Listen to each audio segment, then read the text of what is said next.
Alright, I didn't plan to do another video, but just watching some stuff on YouTube. I see this ongoing debate about the Intercontinental title that's been going on for a while now.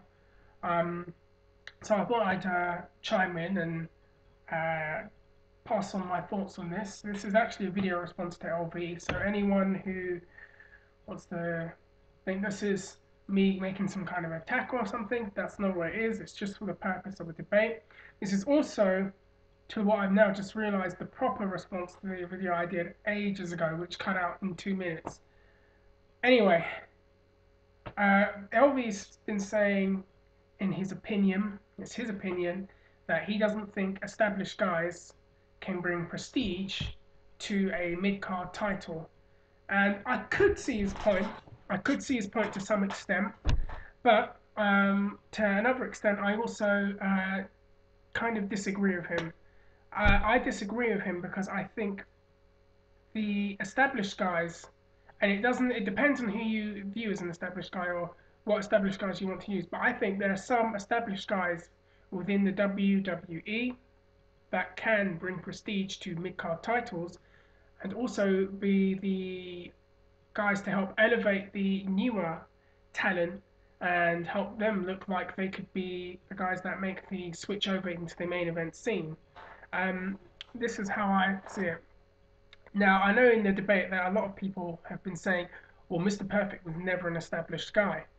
The Intercontinental title was there and he won it straight away, and then that it didn't happen like that because if you go back through Kurt Hennig's career and if you watch the WWF, his WWF career. I'm not talking about his AWA career, but his WWF career, he was promoted as a star from the get go. He was given vignettes, he was given an undefeated streak for a year, he was pushed quite hard in 1988, I believe, as one of the top guys in the company. Not the top guy, but one of the top guys in 1988. And he had an Intercontinental title run then, and I believe they also built him up for a program with Hulk Hogan. In fact, they did an angle with him on Saturday night's main event where he smashed Hogan's belt to pieces with a hammer and challenged Hogan for the belt and was one of Hogan's main opponents in 1988. So he was put in a main event for a program and he was quite established.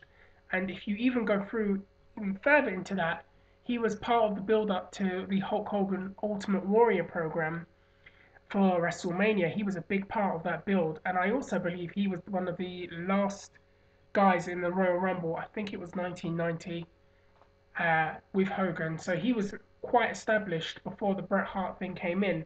Now, the purpose, I believe, of that was this: when it came to the Bret Hart Kurt Hennig match. Bret Hart was not established as a singles wrestler. He was established as a tag team wrestler. He was not established as a singles wrestler. And the only way that they could build Bret and give him some kind of credibility was to have him then go in and wrestle someone established, have a meaningful win for a title, and then that would make fans look at Bret Hart in a different light and say, maybe this guy can make the step over because he's beaten Mr. Perfect, a guy who's been in the ring with the Hogans and the Warriors and the Savages of the world. And if Bret Hart can have a competitive match, the smart way, I mean, have a match and beat him, then maybe Bret is also a guy that we can buy into winning the world title. Now, that is probably why I believe, in my opinion, why a excuse me, why a established star can bring prestige to the title because Henning's run was very memorable for a lot of people. Uh, he was viewed as one of the top guys, and then he helped elevate Bret Hart as a singles wrestler. And then a lot of people were saying Bret could win the belt. Now we're moving on fast forward because times have changed so much right now. Television has changed, wrestling television has changed. What the belt meant back then to what it means right now has changed, and it's diluted because there is a US title. And right now, I believe if they took that formula that they've taken, that they used to have with a guy like a Mr. Perfect, or even a guy like Rick Rude, I believe if they use that formula, they can bring prestige to the belt. Rey Mysterio was the Intercontinental Champion, and I know that was a debate going on that people felt that his run was holding people down. And I didn't agree with that because I felt every time he wrestled with that belt, I mean, the Chris Jericho feud was great, and I think it had great matches. But when he got into the feud with Dolph Ziggler, sorry, he didn't bury Ziggler. I felt he actually made Ziggler look like he could beat him, and the SummerSlam match was a good illustration of that. He won, of course, but Ziggler didn't look like a complete jabroni in the match. In fact, a lot of people came out thinking Ziggler could have beaten him and should have beaten him. Um, where am I going? Anyway, with Ray right now, Ray has won the world title and now he's gone back to the Intercontinental title. And I can kind of see your point there because it's kind of like, well, what are they doing? But at the same point, do you actually see Ray uh, getting put into a position where he's going to be the world champion again? At this point, no. I think he's kind of treading water if they do that with him, considering how badly they botched his world title run in the first place. But that's a video for another time, which I might do much later on. And all he can really be used for is a challenger. And you can't keep using him as a challenger and him keep losing and keep losing and keep losing.